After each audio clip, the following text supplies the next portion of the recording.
Janji tresno disekseni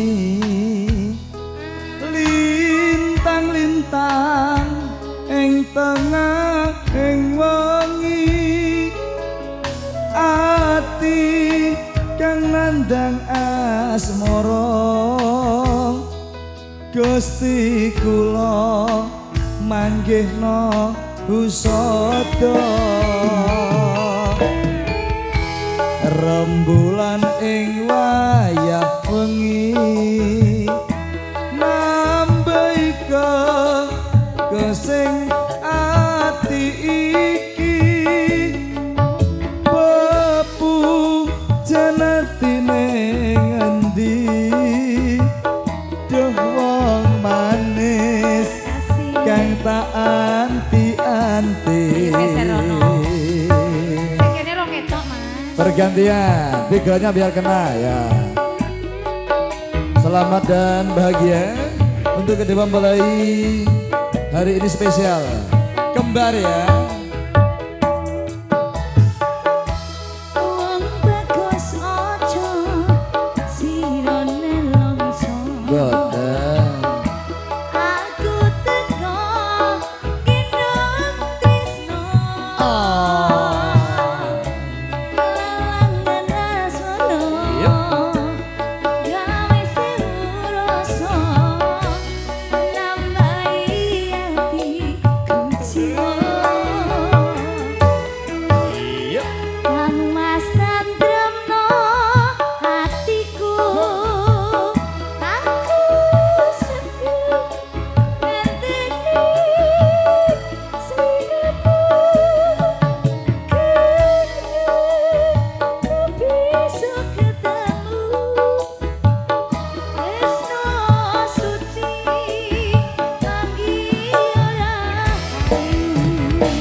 Happy wedding. Iya, selamat menikah, selamat menemui hidup baru buat Mbak Dina sama Mbak Dini ya.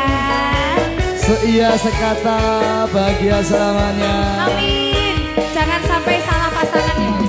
Kleru kok Pak Toto Mas. Jangan sampai ya. Duta Nada kembali.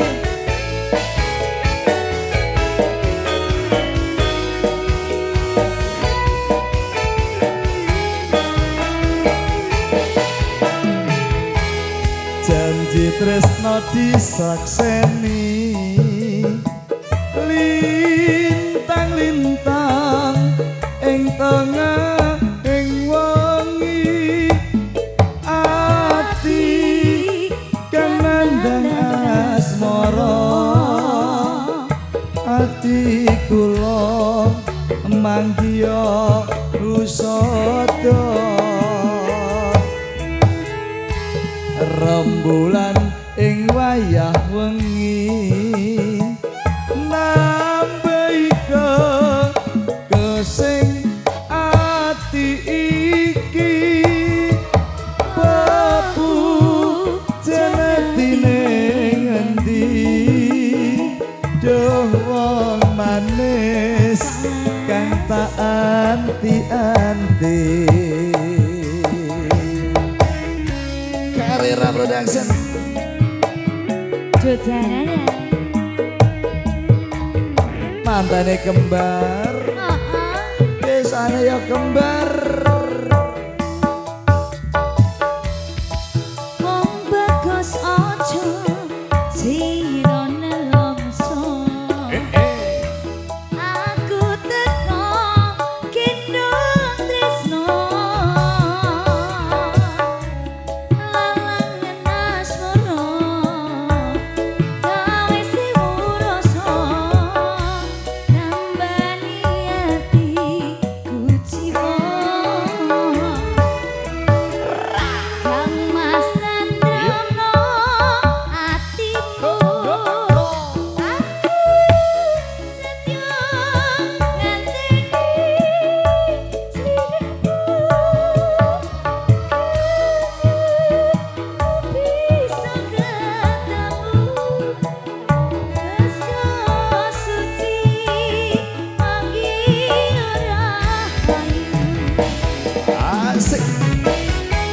kedua mempelai terlihat pantaran wajah yang bersinar-sinar. Iya mas. Mudah-mudahan ini suatu petanda bahwa rezekinya nanti akan selalu terpancar Amin. dan lancar. Amin. Tidak boleh tertukar. Iya. Senengane citar. Ayo, subur. Ingat ada adik ipar. Ayo Mas Inan. Yo. Janji tresno disakseni. Lintang-lintang ing tengah ing wengi. Ati kang nandang asmara. Campur kancane. Gusti kula manggiyana pusaka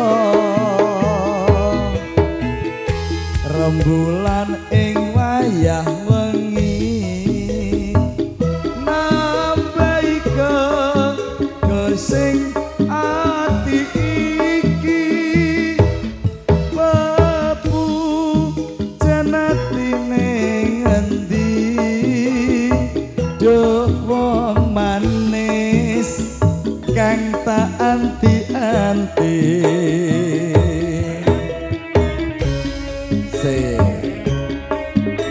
Ada Mbak Heni Iya mas. dicari Siapa? datang desa. Oke. Mas Inan ojo sira nelongso. Aku teko gendong tresno. Lalangan asono gawe semuroso namani atiku jiwa. Kang Mas tanyono atimu. Aso. Aku sayang ngenteni sliramu. Ku bisa ketemu Tresno suci manggi ora hayu. Tresno suci manggiyo